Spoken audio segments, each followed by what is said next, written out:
তত্তর করে।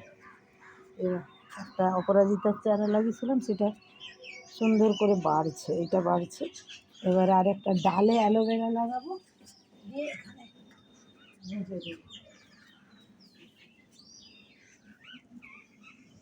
মানে মাটিটা না কাদা হয়ে যাবে, বল ঠিকই আছে। কাদায় হবে নাকি।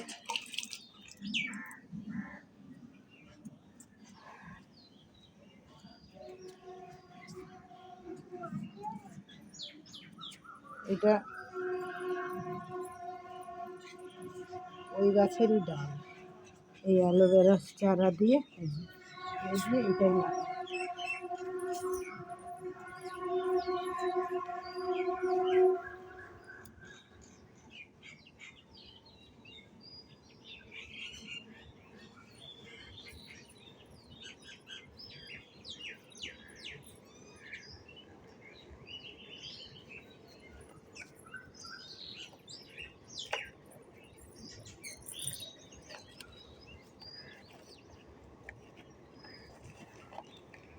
এটা অন্য রকমের ফুল হবে, এটা অন্য রকম, এটা দু রকম এক জায়গায় লাগানো। গাছটা কোথায় হলে দেখা যাবে।